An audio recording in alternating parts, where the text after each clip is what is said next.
નમસ્કાર વિદ્યાર્થી મિત્રો, હું ભાવેશ વાળા. વિષય બાયોલોજી ચેપ્ટર 8 કોષ જીવનનો એકમની અંદર આગળ વધીએ. આજનો ટોપિક છે કોષીય આવરણ અને તેનું રૂપાંતર. સૌ પ્રથમ આપણે આ ચેપ્ટર કોષ જીવનનો એકમ ત્યાંથી શરૂઆત કરી કે કોષ, ત્યારબાદ કોષવાદ લીધો, કોષનું વિહંગાવલોકન જોયું. છેલ્લા લેક્ચરની અંદર આદિકોષ કેન્દ્રીય કોષ વિશે માહિતી આપી અને આદિકોષ કેન્દ્રીય કોષની અંદર 4 પ્રકારના આપણે ઉદાહરણ લીધા હતા. નંબર 1 બેક્ટેરિયા, 2 નીલહરિત લીલ એટલે કે સાયનોબેક્ટેરિયા, 3માં માઇક્રોપ્લાઝમા કે પીપીએલઓ. અને તેની સાઇઝની પણ આપણે છેલ્લે વાત લેક્ચરમાં કરેલી. એટલે કે આદિકોષ કેન્દ્રીય કોષની અંદર સ્પષ્ટ કોષ કેન્દ્ર ના હોય, બરાબર.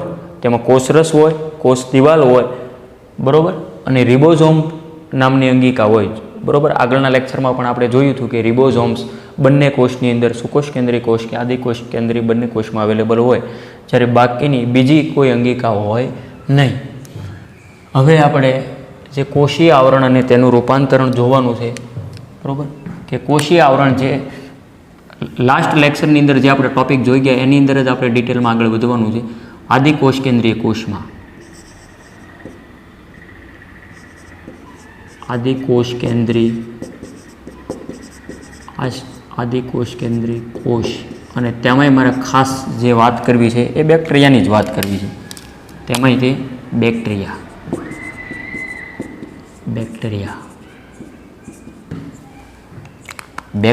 છે એ જટિલ રાસાયણિક અહીંયા ડોટમાં મેં શોર્ટમાં લખ્યું છે રાસા ડોટ એટલે રાસાયણિક, જટિલ રાસાયણિક કોષીય આવરણ ધરાવે. કોષીય આવરણ ધરાવે. ચાલો, એટલી વસ્તુ ક્લિયર. મારે અહીંયા કોષીય આવરણની વાત કરવી, બરાબર. તેમાંય ખાસ કરીને આદિકોષ કેન્દ્રીય કોષની અંદર બેક્ટેરિયાનું હું અહીં ઉદાહરણ લઉં કે બેક્ટેરિયા છે એ જટિલ રાસાયણિક કોષીય આવરણ ધરાવે. જે આ જટિલ રાસાયણિક કોષીય આવરણ છે જે સામાન્ય રીતે 3 સ્તરનું બનેલું હોય છે, બરાબર છે. 3 સ્તરનું બનેલું. ક્યાં? તો નંબર 1માં આવશે ગ્લાયકોકેલિકસ, બીજું કોષ દિવાલ અને ત્રીજું આવશે કોષરસ પટલ. ઓલ્ડ સિલેબસની અંદર આદિકોષ કેન્દ્રીય કોષની આકૃતિ હતી. અહીંયા આકૃતિ નવી એનસીઆરટીમાં આપેલી નથી, પણ અહીંયા હું એ જૂની આકૃતિ દોરીશ જેના આધારે તમને સમજવામાં સહેલું પડશે અને અહીંયા બધું યાદ રહી જાય, બરાબર. આપણો આશય તો મુખ્ય એ જ છે કે બધું સમજવાનું જ છે. તો આપણે થોડીક વાત કરીએ. અત્યારે આપણે નેક્સ્ટ આકૃતિ હમણાં દોરશું ત્યારે એ બધું સમજાવશું. સૌ પ્રથમ ગ્રામની આપણે વાત કરવી છે.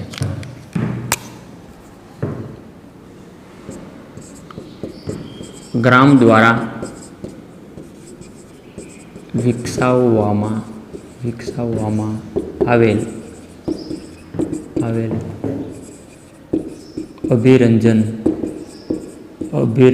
પદ્ધતિના આધારે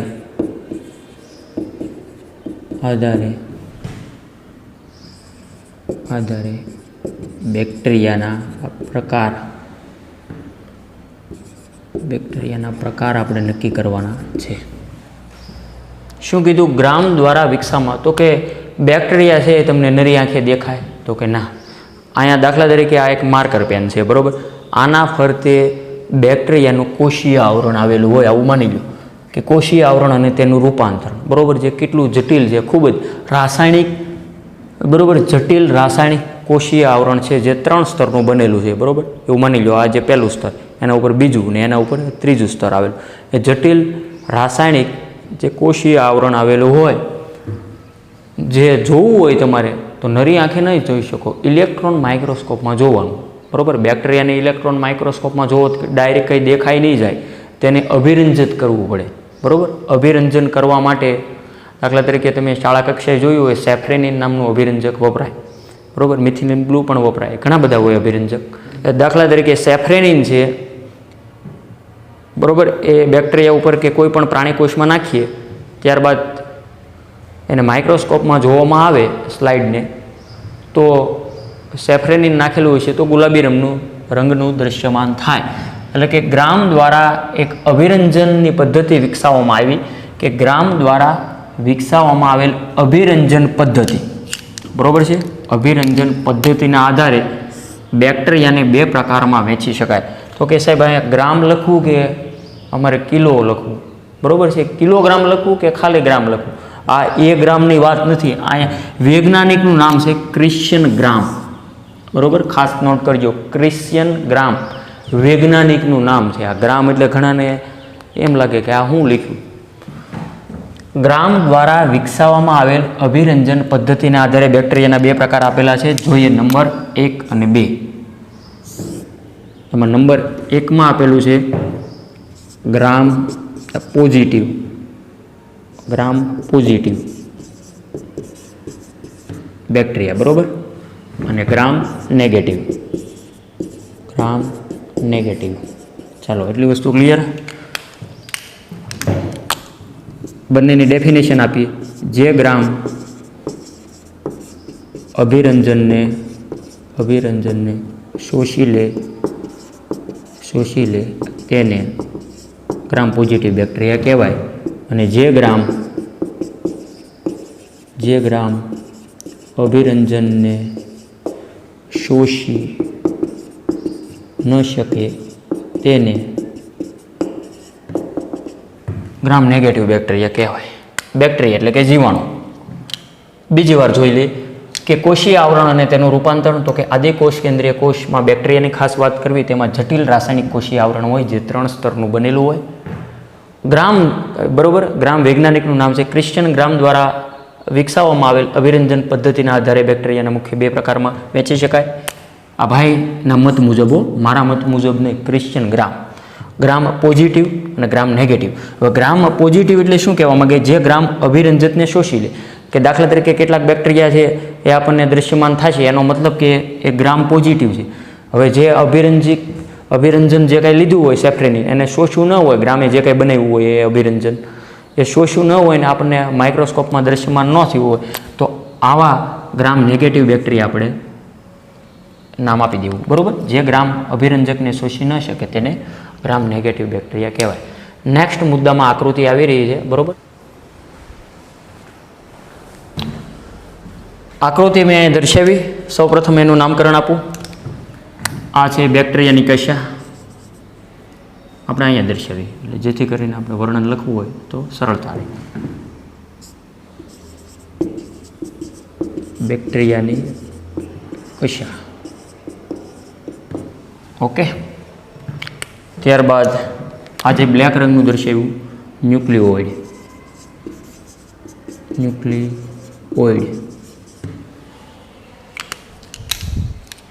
ત્યારબાદ ગ્રીન રંજક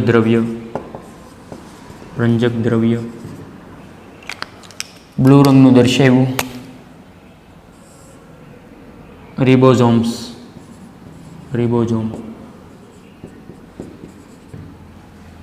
ઓકે.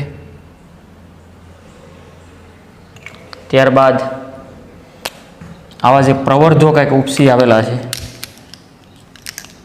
આ બહારની સાઈડ, આવા જેને પીલી કહેવાય. શું કહેવાય? પીલી. હવે ખાસ જે યાદ રાખવાનું છે એવું મેં તમને આગળ જેમ કીધું એમ કે કોષીય આવરણ બેક્ટેરિયામાં 3 સ્તરનું બનેલું હોય. એ 3 સ્તર ક્યાં છે? જો એમ મેં અલગ અલગ માર્કર પેનથી ડ્રો કર્યા. આ નંબર 1, બરોબર, ગ્લાયકોકેલિકસ.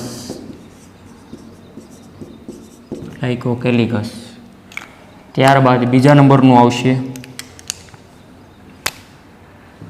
બ્લુ રંગનું કોષ દિવાલ.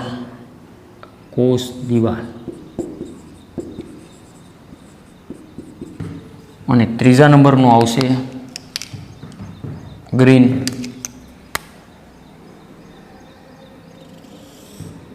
કોષરસ પટલ.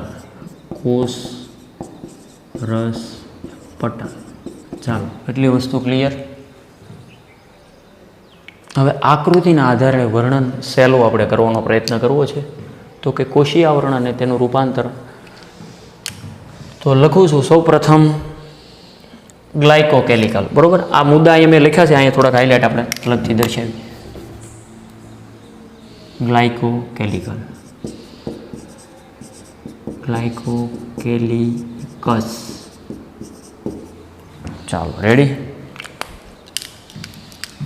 ગ્લાયકોકેલિકસ એ બીજું કાંઈ નહીં, સૌથી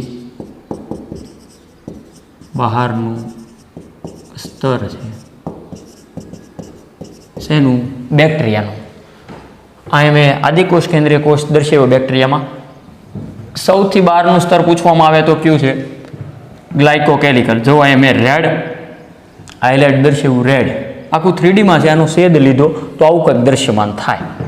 સૌથી બહારનું તો કે ગ્લાયકોકેલિકસ. એટલી વસ્તુ ક્લિયર. ત્યારબાદ તમને દ્વિતીય સ્તર પૂછે કે મધ્ય સ્તર પૂછે તો કયું કહેશો? કોષ દિવાલ. અહીં જે બ્લુ રંગથી હાઇલાઇટ કર્યું એ. ત્યારબાદ જે તૃતીય સ્તર અથવા અંદરની બાજુ આવેલું સ્તર જેને કોષરસ પટલ કહેવાય, જે કોષરસના સંપર્કમાં હોય. એટલી વસ્તુ ક્લિયર? તો કે ક્લિયર. તો ગ્લાયકોકેલિકસ તો કે સૌથી બહારનું સ્તર. હવે આના વિશે વર્ણન મારે લખવું છે કે કેટલાક બેક્ટેરિયામાં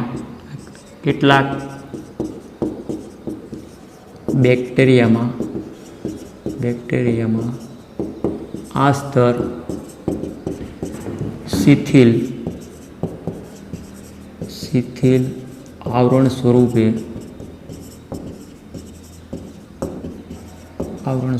જોવા મળે છે, જેને શ્લેષ્મ સ્તર કહે છે. અને બીજી વ્યાખ્યા આના જેવી કે કેટલાક બેક્ટેરિયામાં આ સ્તર જાડું અને મજબૂત હોય છે, જેને કેપ્સ્યુલ કહેવાય. કેપ્સ્યુલ કહે છે. અને હજી એક વ્યાખ્યા આવે છે, એ આપણે લખી નાખીએ ત્રીજી. કેટલાક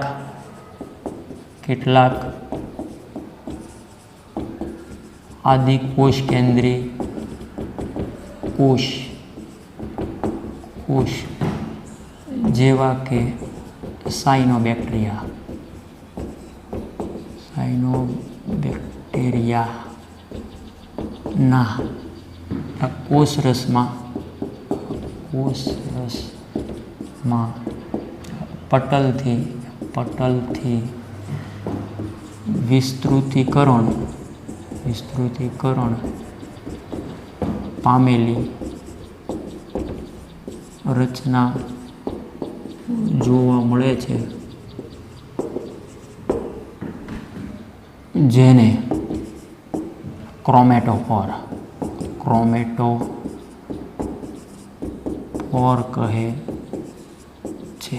આ 3 વ્યાખ્યાઓ અહીં મેં લખી.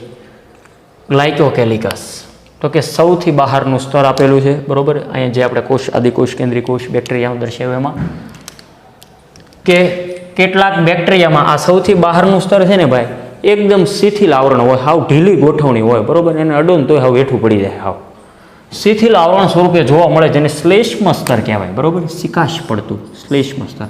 અડો તો ચીકણું લાગે. બરોબર, આ એક ખાલી આપણે કલ્પના કરીએ, આ બધું માઇક્રોસ્કોપમાં બધું થાય. બરોબર, આ તમને સરળતા ખાતર આવા શબ્દો હું સેટ કરું. બીજું કે કેટલાક બેક્ટેરિયામાં આ સ્તર જાડું અને મજબૂત હોય. તમે આમ જાડું હોય તો આમ સહેલાઈથી કાંઈ હાથ આપણો ચોંટી નહીં જાય. બરોબર, એટલે શ્લેષ્મ સ્તર નથી, તમને કેપ્સ્યુલ જેવું જોવા મળશે. એટલે કે સખત છે, જાડું અને મજબૂત હોય તો આ સ્તરને શું કીધું? કેપ્સ્યુલ કહેવાય. આ 2 વ્યાખ્યા થઈ, કેપ્સ્યુલ કહેવાય અને શ્લેષ્મ સ્તર કહેવાય. અને ત્રીજું આને લગતું છે, જો કે મેં અહીંયા નથી લખ્યું, આના ઉપર લખી નાખ્યું કે કેટલાક આદિકોષ કેન્દ્રીય કોષ જેવા કે નીલહરિત લીલ. અહીંયા સાયનોબેક્ટેરિયા લખ્યું. જો ટેક્સવાળા એમ લખશે પણ આપણે ખ્યાલ હોવો જોઈએ કે આદિકોષ કેન્દ્રીય કોષ જેવા કે નીલહરિત લીલ એટલે કે એ સાયનોબેક્ટેરિયા જ છું. એ સાયનોબેક્ટેરિયાના કોષ રસમાં પટલથી વિસ્તૃતીકરણ પામેલી જે રચના જોવા મળે, જેને ક્રોમેટોફોર કહેવાય. શું કહેવાય વિદ્યાર્થી મિત્રો? ક્રોમેટોફોર. અને ક્રોમેટોફોર છે જે હરિત દ્રવ્ય ધરાવે, હરિત દ્રવ્ય ધરાવે, લીલા રંગ માટે જવાબદાર છે. તો કે સાહેબ આ કેમ, આ તો લીલ છે કે અગાઉ આપણે જોઈ ગયા નીલ હરિત લીલ. લીલ છે એ વનસ્પતિમાં આવે, બરોબર છે. અહીંયા જે આપણે લીધું કે દાખલા તરીકે નીલ હરિત લીલ કે સાયનોબેક્ટેરિયા, જેમાં હરિત દ્રવ્ય હોય જે પ્રકાશ સંશ્લેષણ કરી શકે, બરોબર છે, વનસ્પતિમાં હોય એવું. પણ અહીંયા આપણે જે આદિકોષ કેન્દ્રીય કોષમાં યાદ રાખવાનું છે, લીલ છે એ આદિકોષ કેન્દ્રીય કોષમાં આવશે. એટલી વસ્તુ ક્લિયર. બાકીની વનસ્પતિ નહીં, ઓનલી લીલ, બરોબર, જે હરિત દ્રવ્ય ધરાવે, જે પ્રકાશ સંશ્લેષણ કરી શકે અને વાતાવરણના મુક્ત નાઇટ્રોજનનું સ્થાપન પણ કરી શકે. બંધિયાર પાણીની અંદર જે ઉપર જે જામી જતું હોય શેવાળ, લીલા રંગનું ફળ બદામી, જોકે લીલના ઘણા બધા પ્રકાર હોય, બરોબર. આપણે આગળના ચેપ્ટરોની અંદર જ્યારે ડિટેલમાં આવશે ત્યારે અભ્યાસ કરશું. એટલી વસ્તુ ક્લિયર. જોઈએ ક્વિક, તો કે ગ્લાયકોકેલિકલ સૌથી બહારનું સ્તર. કેટલાક બેક્ટેરિયામાં આ સ્તર શિથિલ આવરણ સ્વરૂપે હોય, જેને શું કીધું, શ્લેષ્મ સ્તર. અને જો એ સખત કે જાડું હોય તો એને કેપ્સ્યુલ કહેવાય. નેક્સ્ટ વાત કરીએ મેસોઝોમ્સ. આપણે આગળના લેક્ચરમાં જોઈ ગયા મેસોઝોમ્સ. અહીંયા થોડીક એની વાત કરી દી. મેસોઝોમ્સ, મેસોઝોમ્સ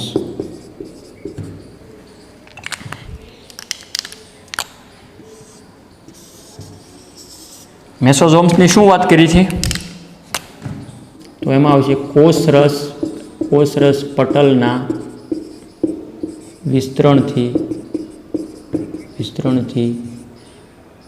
નિર્માણ પામે છે. આગળના લેક્ચરમાં આપણે જોઈ ગયા કે મેસોઝોમ છે એ કોષરસ પટલના વિસ્તરણથી નિર્માણ પામે.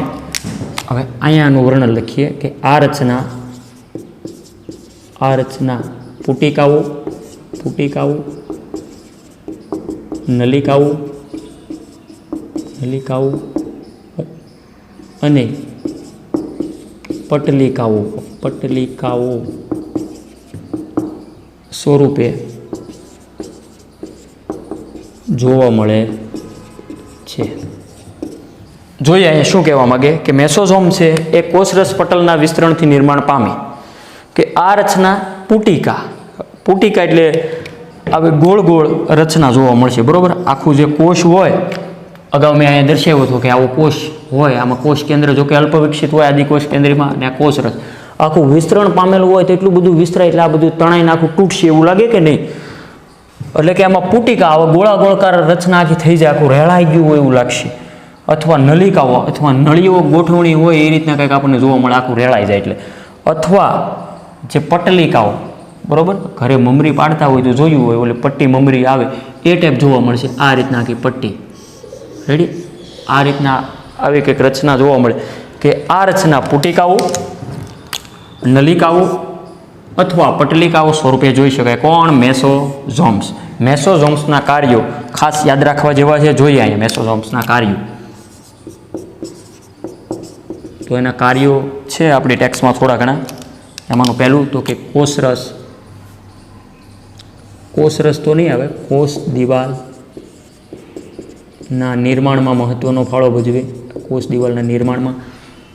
બીજું DNA સ્વયંજનન અને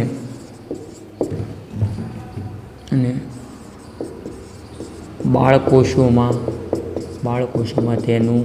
તેના વિતરણમાં મદદરૂપ. નેક્સ્ટ સ્ત્રાવી પ્રક્રિયામાં, શ્વસનમાં. નેક્સ્ટ મુદ્દો કોષરસ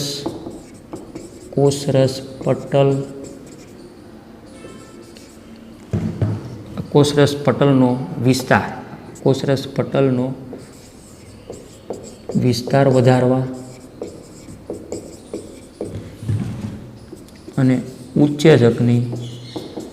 ઉત્સેચકની માત્રા વધારવા કે વધારવી, ઉત્સેચકની માત્રા વધારવી એ આના માટે જવાબદાર છે. જોઈએ અહીંયા તો કે મેસોઝોમ્સના કાર્ય તો કે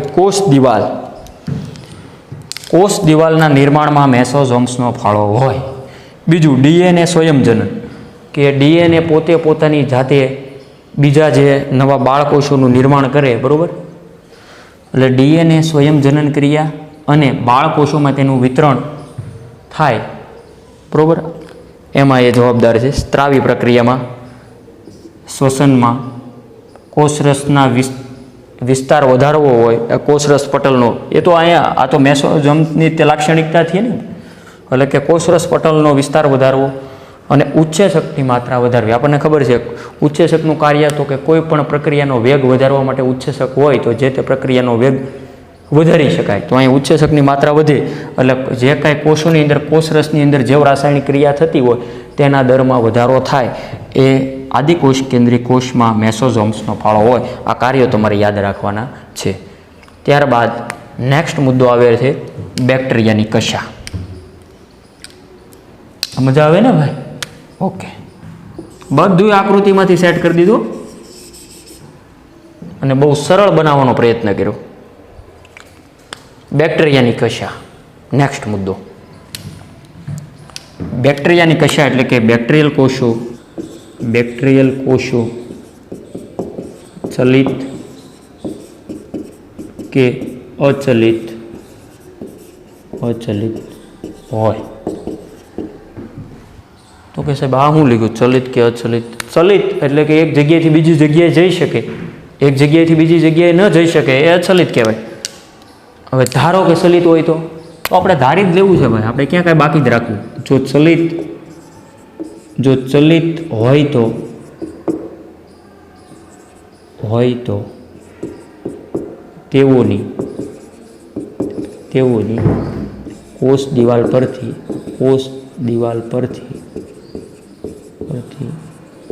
ઉદ્ભવેલ પાતળી તંતુમય જેવી રચના જોવા મળે છે, જેને કશા કહે છે. ઓકે, બેક્ટેરિયાની કશાની વ્યાખ્યા આવી કે જો બેક્ટેરિયલ કોષો કેવા હોય, કાં તો બે પ્રકારના હોય, ચલિત હોય કાં તો અચલિત હોય. જો ચલિત હોય તો કોષ દિવાલ પરથી, કોષ દિવાલ કોને કહેવાય તો હવે સમજી ગયા બધું. કોષ દિવાલ પરથી ઉદ્ભવેલ, શું કીધું કે પાતળી તંતુમય જેવી રચના જોવા મળે, જેને કશા કહેવાય. જો આપણી કોષ દિવાલમાંથી ઉદ્ભવેલી રચના છે. રેડી? આ જે કોષ દિવાલ ક્યાં આપેલો છે? અહીંયા આપેલો છે, બરાબર. અહીંથી એ ઉદ્ભવેલી છે. આ જે પાતળી બહારની બાજુ જે આવી, અહીંયા ખાલી સરળતા ખાતર એક દર્શાવી આવી, એક હોય એવું જરૂર નથી, આવી ઘણી બધી હોય એવું સમજો. જો ચલિત હોય તો તેઓની કોષ દિવાલ પરથી ઉદ્ભવેલ જે પાતળી તંતુમય જેવી રચના જોવા મળે, જેને કશા કહેવાય, બેક્ટેરિયાની કશા. બરાબર, એની વ્યાખ્યા થઈ ગઈ. નેક્સ્ટ મુદ્દો વાત કરીએ. બેક્ટેરિયાની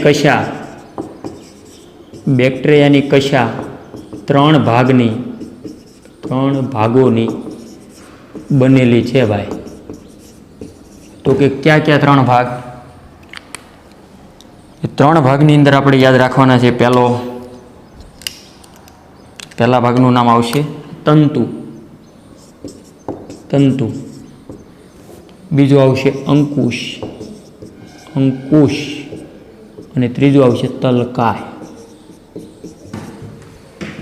અહીંયા કીધું એમ કે અહીંયા જે મેં રેડ દર્શાવ્યું, અહીંયા જે બ્લેક માર્કરથી દર્શાવ્યું, એ બહાર જે પૂંછડી જેવો ભાગ, એને આપણે કશા કીધું ટૂંકમાં. આ જે કશા છે, જે કશા ત્રણ ભાગોની બનેલી છે, બરાબર. કે માનવ શરીર ઘણા બધા ભાગોનું બનેલું છે. દાખલા તરીકે મસ્તક છે, શીર્ષ, ઉરસ, ઉદર, બરાબર. આ ત્રણ ભાગો જોડાય તો માનવ શરીરનું નિર્માણ થયું. ત્રણ ભાગોનું બનેલું છે. અંદર વિસ્તારમાં જોઈએ ઘણા બધા અવયવો આવેલા છે. એમ અહીંયા બેક્ટેરિયાની કશા કેટલા ભાગોની બનેલી છે? ત્રણ. નંબર એકમાં તંતુ. કયો તંતુ? અહીંયા જે બહાર જે તમે આવો મોટો પૂંછડી જેવો જોઈ શકો, એ જેનું નામ છે તંતુ. એટલે કે આ જે તંતુ છે એ સૌથી મોટી રચના આપેલી છે, બરાબર. સૌથી મોટી રચના તમને પૂછવામાં આવે આ જે કશાની, તો કે કઈ છે? તો કે તંતુ. ત્યારબાદ બીજું કોણ છે? અંકુશ અને ત્રીજું છે તલકાય. આજે ક્યાંથી ઉત્પન્ન થાય તો કે કોષ દિવાલમાંથી. જો અહીંયા મસ્તું ડોટેડ લાઇનથી સમજાવું કે આ જે કોષ દિવાલમાંથી નિર્માણ થયા આ જે ભાગ છે એટલો આને અંકુશ કહેવાય, અને જે તલકાયમાંથી ઉત્પન્ન થયું અહીંથી, બરાબર, જે એનો તલસ્થ ભાગ, આવું કંઈક આપણે સમજો, બરાબર છે. બેક્ટેરિયાની કશા 3 ભાગની બનેલ છે, તંતુ, અંકુશ અને તલકાય, અને તળિયાના ભાગેથી જે આવા 3 ભાગો જોડાય અને કશાનું નિર્માણ કરે. નેક્સ્ટ મુદ્દો, ખાસ અગત્ય રાખવા જેવો મુદ્દો છે કે ખાસ યાદ રાખવું કે કશા સિવાય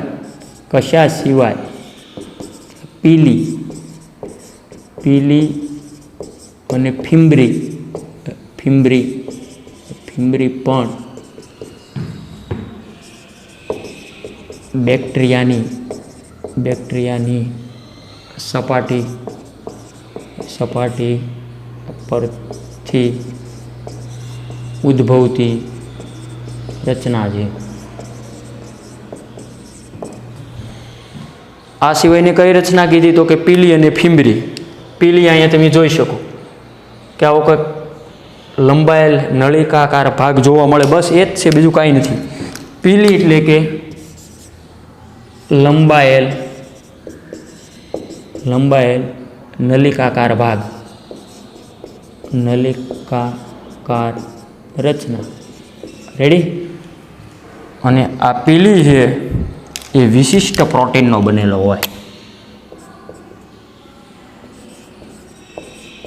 વિશિષ્ટ પ્રોટીનનો બનેલ. ચાલો, એટલી વસ્તુ ક્લિયર. તો કે અહીંયા જે આકૃતિમાં આપણે પીલી જોઈએ તો કે કઈ પીલી થઈ? આવું જે બાર મેં આવું દર્શાવ્યું, આ બધી પીલી દર્શાવી. જો વ્યાખ્યા જોવો એટલે સમજાય કે કશા સિવાય પીલી અને ફિમ્બ્રી બેક્ટેરિયાની સપાટી પરથી ઉદ્ભવતી રચના છે. તો આ એની સપાટીમાંથી જ ઉદ્ભવી રચના. તો આ જે પીલીની ડેફિનેશન તમને ખ્યાલ આવી ગયો કે લંબાયેલ નલિકાકાર રચના છે જે વિશિષ્ટ પ્રોટીનની બનેલ હોય, કે બરાબર, જે વિશિષ્ટ પ્રોટીનની બનેલી હોય. ત્યારબાદ આપણે વાત કરવાની છે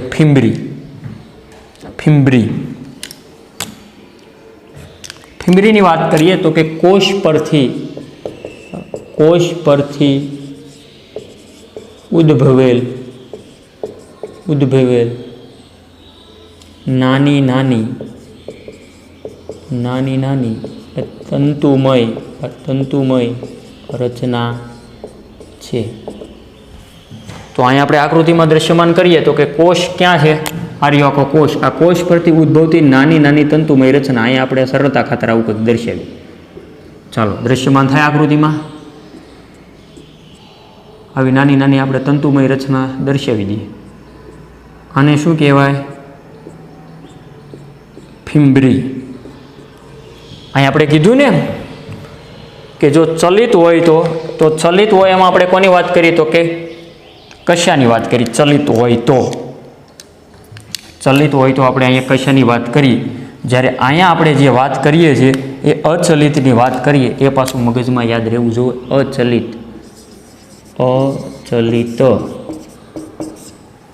ફક્ત ચલિત હોય એવું ઓનલી એક જ છે, કશા. જ્યારે અચલિતની અંદર 2 આવશે, પીલી અને ફિમ્બ્રી. તો કે ફિમ્બ્રી તો કે કોષ પરથી ઉદ્ભવેલ નાની નાની તંતુમય રચના. તો કે ફિમ્બ્રીનું કાર્ય તો કે કેટલાક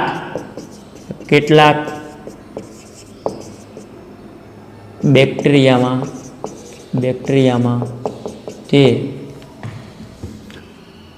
પાણીના વહેણમાં જોવા મળતા પથ્થરો તથા યજમાન સાથે ચોંટીને જાળવવામાં મદદરૂપ થાય. ફિમ્બ્રીનું કાર્ય તો કે કેટલાક બેક્ટેરિયામાં ફિમ્બરી છે તે પાણીના વહેણમાં જોવા મળતા પથ્થરો, બરાબર. આવું તમે કલ્પના કરો કે દાખલા તરીકે પાણીનું કોઈ વહેણ જતું હોય, અત્યારે ચોમાસામાં તો જોવા મળે, બરાબર. એ જે પાણીના વહેણમાં જોવા મળતા પથ્થરો અને યજમાન સાથે ચોંટી રહેવામાં એ મદદરૂપ થાય. એટલે પાણીનું વહેણ જતું હોય છતાંય એ જે પથ્થર ઉપર બેક્ટેરિયા ચોંટેલા રહે એમ કહેવા માગે, બરાબર. જે પાણીના વહેણ સાથે જે ઘસડાઈને જતા નથી રહેતા આગળ, આવો પણ ગુણધર્મ જોવા મળે, જેના માટે ફિમ્બરી જેવી રચના જવાબદાર છે. એટલે કે પથ્થરો તથા યજમાન સાથે ચોંટીને એને જાળવવામાં મદદરૂપ થાય અને બેક્ટેરિયા ત્યાં તેનું આકર્ષણ જમાવી શકે. આ માટે આવું કંઈક હોય, બરાબર. જોઈ લો એકવાર શાંતિથી, બહુ સરળ છે. કોષીય આવરણ અને તેનું રૂપાંતર. ખાસ આકૃતિ દોરજો અને સમજવાનો પ્રયત્ન કરજો, બરાબર.